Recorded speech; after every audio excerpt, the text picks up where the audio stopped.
రాజాసింగ్ ఈసారి తన సొంత పార్టీ సీనియర్ లీడర్స్ మీద విరుచుకుపడ్డారు.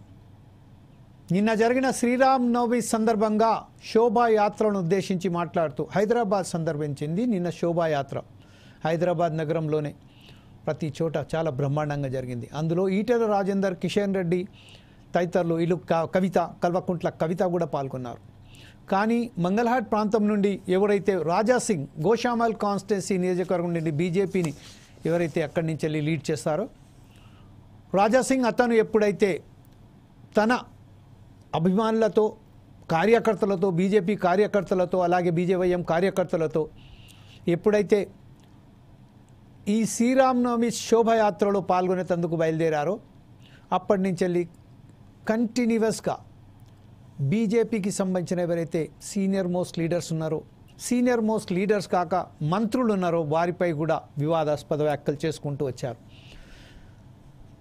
నరేందర్ మోడీని ఒకవైపు పొగుడుతూనే రాష్ట్రంలోని బీజేపీకి సంబంధించిన సీనియర్ మోస్ట్ లీడర్స్ ఎవరైతే ఉన్నారో వారు కావాలని తనను ఒక చిన్న చూపు చూస్తున్నారని, పార్టీలో సీనియర్ నాయకులు ఎవరైతే నిజమైన కార్యకర్తలు ఉన్నారో వారికి సరైన పద్ధతిలో గౌరవం లభిస్తలేదని, కావాలనే వాళ్ళను అణిగిదొక్కుతున్నారని, ఎవరైతే పార్టీ ఆఫీసులో మేకప్ మ్యాన్గా, ఆఫీస్ బాయ్గా, టీ బాయ్గా, క్లీనర్గా పనిచేస్తున్నారో వారికి ఎప్పుడైతే చోటు కల్పిస్తున్నారో, ఎవరైతే నిజమైన కార్యకర్తలు బీజేవైఎంలో పనిచేస్తున్నారో గ్రౌండ్లో వారిని ఎక్కడ కూడా స్థానం కల్పించటం లేదని, వారిని చిన్నచూపు వేయడంతో ఎవరైతే కార్యకర్తలు ఉన్నారో వాళ్ళు నిరాశ చెందుతున్నారని ఆవేదన వ్యక్తం చేశారు. ఆవేదన వ్యక్తం చేయడమే కాకుండా ఒక తనదైన శైలిలో ఘాటుగానే స్పందించారు. ఈ నేపథ్యంలోనే బీజేపీ గతంలో అనేక సార్లు బీజేపీ రాజాసింగ్పై అనేక సార్లు హెచ్చరించడం జరిగింది.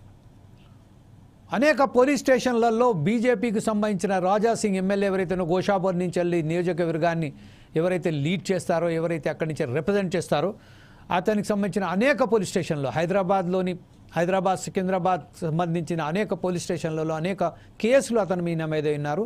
దానికి సంబంధించిన అనేక విచారణ జరుగుతూనే ఉన్నది. అనేక మార్లు ఆయనను అడ్డుకోవడం కూడా జరిగింది.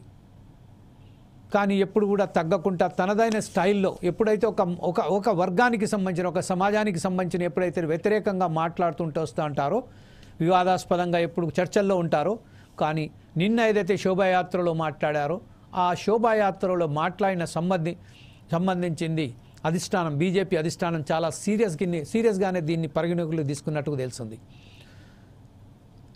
గతంలో 2023లో ఎప్పుడైతే రాజాసింగ్ను సస్పెండ్ చేశారో, బీజేపీ నుండి సస్పెండ్ చేసిన తర్వాత మరొకసారి ఎప్పుడైతే కొన్ని రోజుల తర్వాత ఆ సస్పెండ్ చేసిన దాన్ని రివోక్ చేసుకొని మరీ టికెట్ ఇవ్వడం జరిగింది. ఆ టికెట్ ఇచ్చిన నేపథ్యంలోనే గోషామల్ కాన్స్టిట్యున్సీని, ఒక ప్రత్యేకమైన కాన్స్టిట్యున్సీ ఏదైతే ఉన్నదో గోషామల్, హైదరాబాద్ సికింద్రాబాద్లోనే ఒక ప్రత్యేకమైన కాన్స్టిట్యున్సీ ఏదైతే ఉన్నదో గోషామహల్, ఆ గోషామహల్లోనే రాజాసింగ్ ఎప్పుడు చూసినా గెలుపు పొందుతారు. గోషామహల్ దాటిన తర్వాత ఎక్కడి నుంచి వెళ్ళి కూడా ఆయనకు స్థానం నుంచి వెళ్ళి ఎప్పుడు కూడా టికెట్ ఇవ్వలేదు, అవకాశం కూడా కల్పించలేదు. గోషామహల్ నుంచి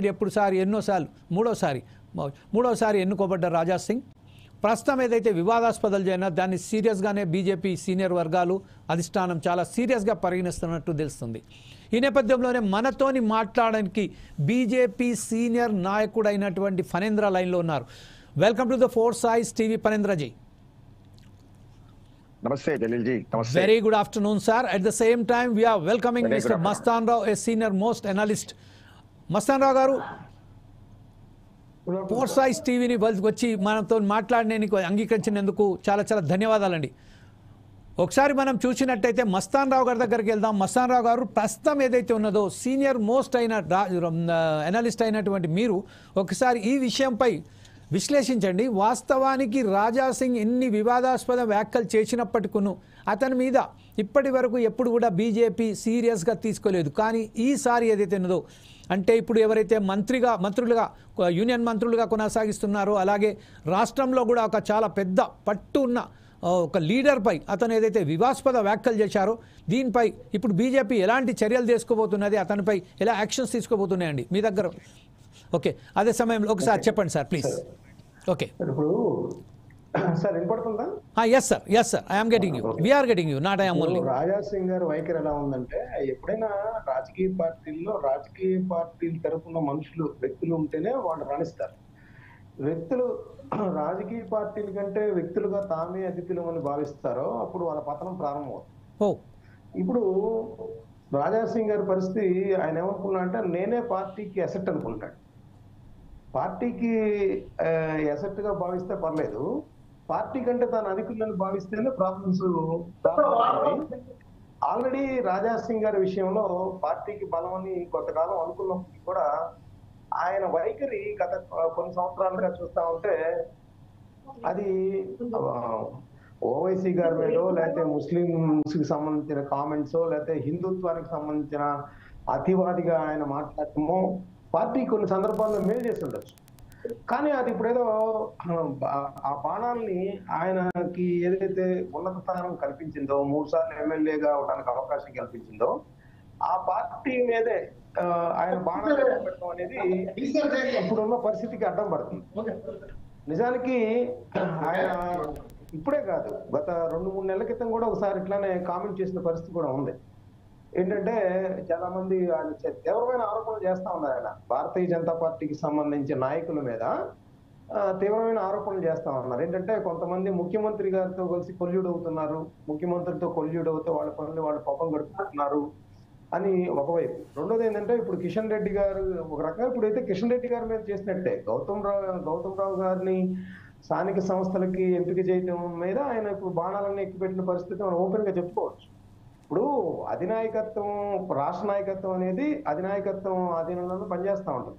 ఏ విషయమైనా కూడా కేంద్ర స్థాయిలో ఉన్న నాయకత్వానికి రాష్ట్ర నాయకత్వం ఎప్పటికప్పుడు చెబుతూ వాళ్ళ సూచనలు పాటిస్తూ ముందుకెళ్తా ఉంటది. దానిలో ఎటువంటి సందేహం లేదు. అందులో తెలంగాణ లాంటి రాష్ట్రంలో కమింగ్ ఫ్యూచర్ లోనే అధికారంలోకి రావాలని భావిస్తున్న భారతీయ జనతా పార్టీ ఈ విధమైన అసంతృప్తి 4 గోడల మధ్య కాకుండా బహిరంగంగా రాజా సింగ్ లాంటి వాళ్ళు వ్యక్తం చేయడం అనేది పార్టీకి నష్టం చేకూరుస్తుంది అనేది కూడా చాలా మంది భావన. ఇప్పుడు ఆయన ఏమంటారు, పార్టీలో పాత సామాను ఎక్కువైపోయింది అంటే పాత సామాను కేంద్ర నాయకత్వం ప్రయారిటీ ఇస్తుందనా? ఆయన ఏమనుకుంటున్నారు? ఇప్పుడు కేంద్ర నాయకత్వం ఎవరెవరికి ప్రయారిటీ ఇవ్వాలి, ఎవరికి ప్రాధాన్యత ఇవ్వకూడదు, ఏంటి, ఎవరిని ఏ స్థాయిలో ఏ ప్రాంతాల్లో ఉపయోగించుకోవాలి, ఆ ప్రాంతాల్లో కాంగ్రెస్ పార్టీలో నుంచి వస్తున్నారు, టిఆర్ఎస్ లో నుంచి వస్తున్నారు, అదేవిధంగా ఇతర పార్టీల్లో పనిచేసి కూడా ఈ రోజు భారతీయ జనతా పార్టీ పట్ల అనేక మంది ఆకర్షితులు అవుతున్నారు. సో అలాంటి పరిస్థితుల్లో ఆయన స్థానిక బీజేపీ రాష్ట్ర నాయకత్వం మీద పదే విమర్శలు చేయడం క్రమశిక్షణ రాహిత్యం కింద ఖచ్చితంగా వస్తుంది. అందుకని నాకు తెలిసైతే బీజేపీ ఈ ఎన్నికలకు ముందు, మొన్న ఆయన ఎమ్మెల్యేగా ఎన్నిక కాబోయే ముందు కూడా సస్పెండ్ రివోక్ చేసి ఆయన గతంలో పార్టీకి బాగా అభిమానంతో ఉంటారనే ఉద్దేశంతో కొద్దిగా క్షమించి వదిలేసిన పరిస్థితి తిరిగి అవకాశం కల్పించింది. తిరిగి మళ్ళీ ఎన్నికైనా కూడా ఆయన అదే వైఖరి ఇప్పుడు అవలంబిస్తున్నట్టుగా మనకు కనిపిస్తున్న దాఖలాలు ఉన్నాయి. ఎందుకంటే ఆయన ఏదైనా ఉంటే ఒకవేళ ఇది స్థానిక సంస్థల ఎన్నికల్లో ఎవరో ఆయన అభ్యర్థిస్తూ ఉండొచ్చు, లేదా ఇంకా ఆయనకు నచ్చకపోవచ్చు కూడా ఎంపిక. దానికి సంబంధించి కేంద్ర నాయకత్వంతో మాట్లాడే స్వేచ్ఛ, ఆయనకి సంబంధాలు కూడా ఉన్నాయి చాలా మందితో.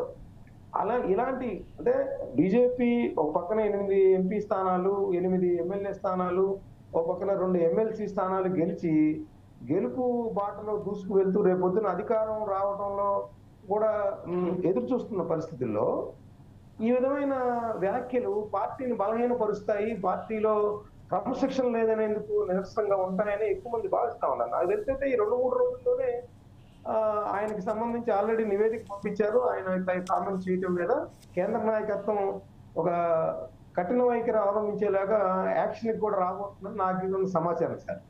Right, okay sir. మస్తానరావు గారు, ప్రస్తుతం ఏదైతే ఉన్నదో మనం ఒకసారి ఇప్పుడు ప్రస్తుతం అయితే రాజా